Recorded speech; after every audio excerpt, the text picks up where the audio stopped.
नमस्कार, आप देख रहे हैं खबरों का सबसे विश्वसनीय और धमाकेदार बुलेटिन न्यूज ब्लास्ट और आपके साथ में विजेंद्र सोलंकी। शुरुआत करते हैं मुख्यमंत्री अशोक गहलोत की अद्भुत आत्मविश्वास के साथ। किसी भी प्रकार के फेरबदल की चिंता से मुक्त हैं अशोक गहलोत को है अपने आप पर पूरा भरोसा।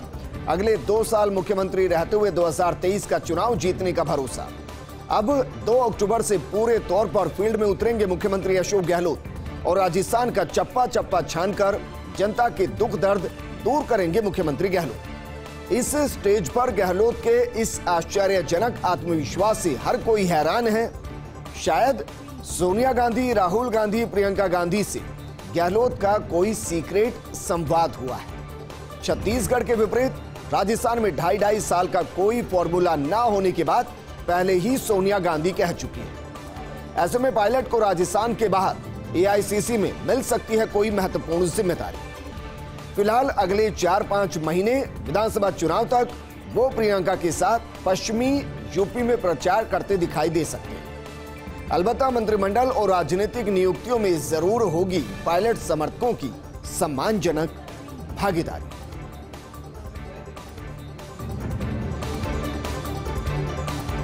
क्रैशर्स पर कार्रवाई से कतरा रहा खान विभाग। अंडरलोड की टोपी पर ओवरलोड माल देने के आरोप। दिल्ली रोड, बस्सी, आसलपुर और हाथीपुरा में खेल चल रहा है, लेकिन सियासी दबाव में कार्रवाई से हाथ पीछे खींच लिए गए। यह अनदेखी सरकार और पर्यावरण दोनों पर भारी पड़ रही है। दर्जनों अवैध क्रैशर से सरकार को मोटा नुकसान हो रहा है। वहीं खान विभाग के अधिकारियों ने भी आंखें मूंद रखी हैं और चूंकि आंखें मूंद रखी है इसीलिए ये सब कुछ हो रहा है।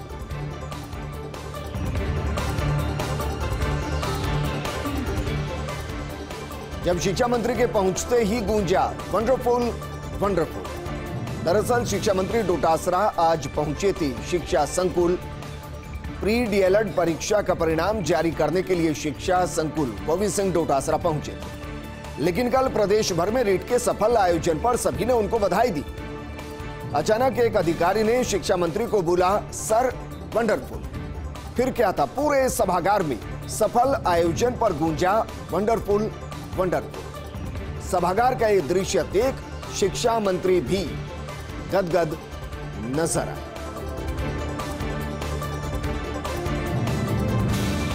और अब बात करते हैं उपराष्ट्रपति वेंकैया नायडू की प्रदेश दौरे की। राज्यपाल कलराज मिश्र की पुस्तक का वो लोकार्पण करेंगे। पुस्तक संविधान, संस्कृति और राष्ट्र का वो लोकार्पण करेंगे। जोधपुर में मंगलवार सुबह 11:30 बजे एक कार्यक्रम रखा गया है। राज्यपाल द्वारा लिखी इस पुस्तक में उनके लेख संग्रहित हैं। संविधान, संस्कृति और राष्ट्र से जुड़े मुद्दों पर उनके लेख संग्रहित किए गए। संवैधानिक संस्कृति की मौलिक दृष्टि, भारतीय संविधान, बृहत्तर विषयों और वेद संस्कृति पर भी महत्वपूर्ण लेख लिखे गए और इन सबको एक साथ कंपाइल किया गया, एक पुस्तक का स्वरूप दिया गया और उसी पुस्तक का विमोचन कर उपराष्ट्रपति वेंकैया नायडू 11:30 बजे करने वाले हैं। उपराष्ट्रपति वेंकैया नायडू का जैसलमेर जोधपुर दौरा। जैसलमेर में उपराष्ट्रपति ने देखा ऐतिहासिक लोंगेवाला युद्ध का स्थल। इस दौरान तनोट माता के मंदिर में भी उपराष्ट्रपति ने सप्तनिक पूजा अर्चना की, यानी कि सहपत्नी उन्होंने पूजा की। जैसलमेर में वॉर म्यूजियम का अवलोकन भी किया और उसके बाद पौधारोपण भी किया। उपराष्ट्रपति की धर्मपत्नी उषा नायडू भी उनके साथ मौजूद रही। वॉर म्यूजियम में शहीदों की प्रतिमाओं पर पुष्पांजलि उन्होंने अर्पित की। बीएसएफ की 191वीं बटालियन हेडक्वार्टर में यह आयोजन रखा गया था और इस दौरान BSF IG Pankaj Ghoomar BSF की कैप पहनाकर स्वागत करते नजर आए। राज्यपाल कलराज मिश्र, केंद्रीय मंत्री कैलाश चौधरी, मंत्री डॉक्टर बी डी कल्ला भी उपराष्ट्रपति वेंकैया नायडू के साथ मौजूद रहे। राज्य की वायु नाप रहा केंद्र का समीर। प्रदूषण नियंत्रण मंडल का राज्य वायु ऐप 1.5 साल से बंद पड़ा हुआ है। केंद्रीय प्रदूषण मंडल के एक समीर से डाटा लिया जा रहा है। प्रदेश के शहरों की आबो हवा केंद्र के ऐप समीर पर निर्भर है, यानी कहां कितना दूषित वातावरण, कितनी दूषित हवा, ये राज्य ऐप नहीं, केंद्र की समीर ऐप बता रही है। आपको बता दें कि IIM पुणे से राज वायु ऐप के साथ जो समझौता था वो अब नाता टूट गया था। 2 साल पहले लिया था अपना करार समाप्त, तभी से केंद्रीय प्रदूषण नियंत्रण मंडल पर निर्भर हो गया राज्य प्रदूषण मंडल। और अब बात करते हैं प्रशासन शहरों के संग अभियान की, जो 2 अक्टूबर से शुरू हो रहा है और गेम चेंजर साबित होगा। प्रशासन शहरों की संग अभियान की सफलता के लिहाज से साबित होगा गेम चेंजर। पुरानी बसावट के पट्टे देना बड़ा आधार होगा। सरकार ने पुरानी बसावट की स्पष्ट परिभाषा की है और इस परिभाषा के दायरे में कौन कौन से मामले आएंगे, इसको लेकर स्वायत्त शासन विभाग ने परिपत्र जारी कर दिया है, यानी पूरी लिस्ट जारी कर दी। शहर का 4 दीवारी क्षेत्र, सिटी सर्वे क्षेत्र, गैर मुमकिन आबादी भूमि आबादी क्षेत्र, वन माफ कीजिएगा साल 1981 और पहले लागू नियमों में कृषि उपयोग से रूपांतरित भूमि और गैर कृषि ऐसी भूमि जिस पर निर्माण हो चुका है, ऐसे सभी क्षेत्र पुरानी बसावट के दायरे में माने जाएंगे। इनमें नगर पालिका अधिनियम की धारा 69A के तहत पट्टे दिए जाएंगे। तो प्रशासन शहरों के संग अभियान में मिल सकेगा पट्टा। पुरानी आबादी क्षेत्र में बसे व्यक्ति के पास कोई चिट्ठी दिनांक 1/1/1992 से पहले पते पर आई है, अगर कोई चिट्ठी पते पर किसी सरकारी एजेंसी का नोटिस भेजा गया है, तो भी ऐसे व्यक्ति को उसकी भूमि का पट्टा मिल पाएगा। 1 जनवरी 1992 से पहले के बिजली पानी के बिल, वोटर लिस्ट, गृह कर की रसीद, निकाय के रिकॉर्ड में दर्ज कोई प्रविष्टि, मकान मालिक के पास इस तिथि से पहले का किरायानामा, मोहल्ले के 60 वर्ष से अधिक उम्र के 2 निवासियों का शपथ पत्र, जिनमें 1 जनवरी 1992 से पहले का संपत्ति का अधिकार दर्शाया गया। इन सभी दस्तावेजों में से कोई भी 2 दस्तावेज होंगे, अगर आपके पास तो वो पर्याप्त हो। ये दस्तावेज अभियान में पट्टा लेने के लिए पर्याप्त माने जाएंगे।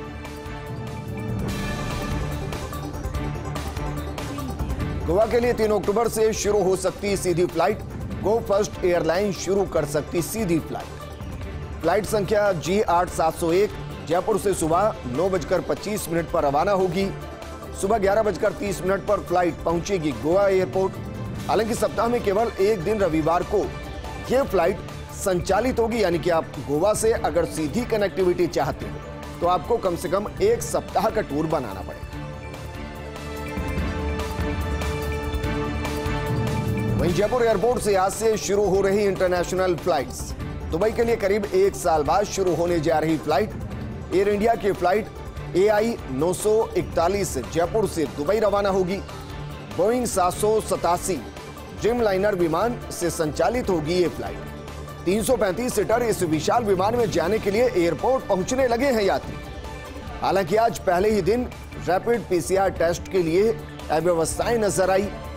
यात्रियों का सैंपल बाहर लेने के बजाय लिया गया अंदर डिपार्चर हॉल में।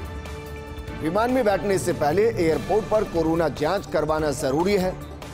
हाल में भीड़ के कारण घरेलू यात्रियों को परेशानी झेलनी पड़ी। वहीं प्रदेश के स्कूलों में आज से रौनक भी लौट आई। 18 महीने बाद पहली से 5वीं तक के स्कूल खुले। ऑड इवन फॉर्मूले पर पहले दिन चुनिंदा स्टूडेंट्स ही स्कूल पहुंचे। प्रार्थना सभा, उत्सव और रैली सहित सामूहिक आयोजनों पर रोक रही। फिलहाल 40% स्टूडेंट को ही हर दिन क्लास में बुलाया जाएगा। स्टूडेंट्स को सोशल डिस्टेंसिंग के साथ क्लास में बिठाया जाएगा। इससे पहले छात्रों का टेम्परेचर चेक कर उन्हें प्रवेश दिया जाएगा। कोरोना से बचाव के लिए सप्ताह में 2 बार सेफ्टी सेमिनार होगा। कोरोना के मद्देनजर कैंटीन और कैफेटेरिया को बंद रखा गया है। स्कूलों में छात्रों से ही पानी की बोतल और भोजन लाने की अपील की गई है। बच्चों के अलावा टीचर्स भी स्कूल खुलने से उत्साहित नजर आ रहे हैं। वहीं विश्व पर्यटन दिवस आज है। मुख्यमंत्री अशोक गहलोत ने पर्यटन दिवस की सभी को शुभकामनाएं दी और कहा कि राजस्थान अपनी शाही भव्यता रंग बिरंगे त्योहारों, ऐतिहासिक दुर्ग और महलों, वन्य जीवन और अतिथि सत्कार का एक अद्भुत संगम है। राज्य में पर्यटन की अपार संभावनाएं मौजूद हैं। राज्य सरकार का प्रयास है कि पर्यटन में राजस्थान सिरमौर बने।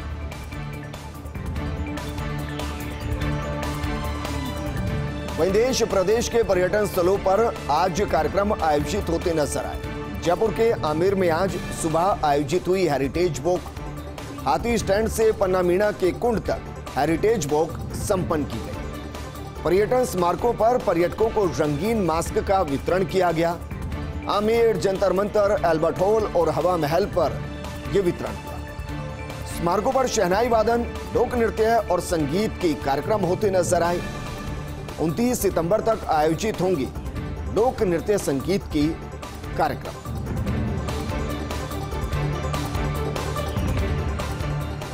और अब बात करते हैं प्रधानमंत्री डिजिटल हेल्थ मिशन की, जिसकी शुरुआत हुई। प्रधानमंत्री मोदी ने वीडियो कॉन्फ्रेंसिंग के जरिए इसका शुभारंभ किया है, इसकी शुरुआत की। इस दौरान प्रधानमंत्री ने कहा कि डिजिटल हेल्थ मिशन के तहत हेल्थ कार्ड बनेंगे।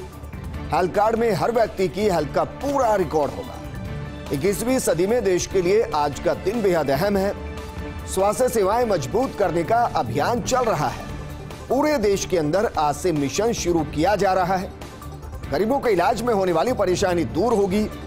डिजिटल तकनीक से देश की ताकत कई गुना बढ़ जाएगी। डिजिटल तकनीक से राशन से प्रशासन तक पहुंच होगी। अब तक 90 करोड़ लोग ऐसे हैं जिनका टीकाकरण हो चुका है। भारत जैसा डिजिटल प्लेटफॉर्म दुनिया में कहीं नहीं है। अब तक 2 करोड़ लोगों को मुफ्त इलाज की सुविधा मिल चुकी है। कांग्रेस को 3 संसदीय समितियों की अध्यक्षता मिलना कठिन है। कांग्रेस के राज्यसभा में 33, लोकसभा में 52 सदस्य हैं। कुल 24 संसदीय समितियां अध्यक्ष की नियुक्ति करते स्पीकर, लोकसभा अध्यक्ष ओम बिरला, राज्यसभा सभापति वेंकैया नायडू। पार्टी सांसदों की संख्या के आधार पर होता अध्यक्ष का फैसला। बीजेपी ने शुरू की कांग्रेस को अध्यक्षता नहीं देने की मांग। फिलहाल 2 संसदीय समितियों को अध्यक्ष हैं कांग्रेस सांसद। ऐसे में कांग्रेस को समितियों का अध्यक्ष पद बचाने की चिंता सता रही है। और अब बात करते हैं इंडियन एक्सप्रेस में जदयू अध्यक्ष राजीव रंजन सिंह के इंटरव्यू की। उन्होंने कहा कि नई नहीं है देश में जाति आधारित जनगणना की मांग। वीपी सिंह प्रधानमंत्री बने तब नीतीश कुमार ने उठाई थी ये मांग, लेकिन उस समय शुरू हो चुका था जनगणना का काम। आखिरी बार 1931 में जाति आधारित जनगणना हुई। तब तत्कालीन ब्रिटिश सरकार ने जनगणना करवाई थी। इस आधार पर जातियों के दावों को अगर हम मान ले तो 130 करोड़ की बजाय 390 करोड़ होनी चाहिए जनसंख्या। इसलिए जातियों की सही संख्या सामने आना जरूरी है। वहीं इंडियन एक्सप्रेस में राजद नेता तेजस्वी यादव का लेख। उन्होंने लिखा कि जाति आधारित जनगणना से क्यों बच रही है केंद्र सरकार। कुछ लोगों को इससे देश के जातिवाद में फंसने की संभावना है। जातिवादी राजनीति से सिर्फ कुछ लोगों को ही लाभ हो सकता है। इसके चलते सभी वर्गों के साथ न्याय करना मुश्किल है। जाति आधारित जनगणना से सबके साथ न्याय होगा। सभी के लिए सामाजिक सुरक्षा का रास्ता प्रशस्त होगा। इसलिए देश में अवश्य होनी चाहिए जाति आधारित जनगणना। और अब बात करते हैं फ्रंटलाइन में मनोरंजन व्यापारी की दास्तान की। हाथ रिक्शा चलाने से लेकर विधायक बनने तक का सफर। दरअसल मनोरंजन व्यापारी के रिक्शा की सवारी करती थी महाश्वेता देवी। व्यापारी नहीं जानते थे महाश्वेता देवी है विश्व प्रसिद्ध लेखिका।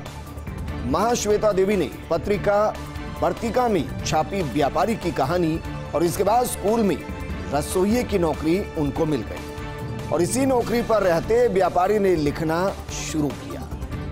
2018 में मिला द हिंदू अवार्ड। दलित लेखक के रूप में प्रसिद्ध हुए। एक बार फ्लाइट में ममता बनर्जी के साथ हुआ परिचय। 2021 में ममता बनर्जी ने तृणमूल कांग्रेस का टिकट दे दिया। अब सुरक्षित बालागढ़ सीट से विधायक हैं मनोरंजन व्यापारी। ओडिशा में अपनी जगह मजबूत हैं नवीन पटनायक। बीजेपी नेता नवीन पटनायक के सामने नहीं कोई चुनौती। कल्याण नेताओं के जरिए जनता से जुड़े रहते नवीन पटनायक अब 3 स्तरीय पंचायत राज चुनाव की तैयारी में भी पटनायक जुट चुके हैं। अगले साल पंचायत चुनाव के साथ 114 नगर पालिकाओं के चुनाव हैं। स्थानीय चुनाव में बनेगा 2024 के विधानसभा चुनाव का आधार। स्थानीय चुनाव के मद्देनजर कृषि और स्वास्थ्य पर फोकस। राज्य की जनता की नब्ज पहचानते हैं मुख्यमंत्री नवीन पटनायक। और बात करते हैं गुजरात के मुख्यमंत्री भूपेंद्र पटेल के इतिहास की। शिक्षा से सिविल इंजीनियर, पेशे से रियल एस्टेट कारोबारी। 1999 में चुने गए थे मेमनगर नगरपालिका के अध्यक्ष। 2010 में अहमदाबाद के पार्षद के रूप में राजनीति की शुरुआत की। 2017 में आनंदीबेन पटेल ने घाटलोदिया सीट से इस्तीफा दिया। घाटलोदिया सीट से पहली बार विधायक बने Bhupendra Patel. Sabarmati river front project में भूपेंद्र पटेल की अहम भूमिका नजर आई थी, अहम योगदान नजर आया। अहमदाबाद में बस रैपिड ट्रांसपोर्ट सिस्टम लाने का भी श्रेय उन्हीं के पास है। क्या बीजेपी को 7वीं बार सत्ता में ला पाएंगे भूपेंद्र पटेल? यह भी अपने आप में एक बड़ा सवाल है।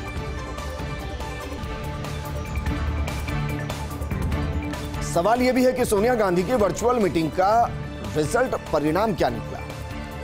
19 अगस्त को देश की विपक्षी पार्टियों के 19 नेताओं ने की थी मीटिंग। बीजेपी की नीतियों के खिलाफ एक संयुक्त आंदोलन का प्लान बनाया गया था। कृषि कानूनों, किसान आंदोलन, महंगाई, पेट्रोल डीजल आदि को लेकर आंदोलन होना था।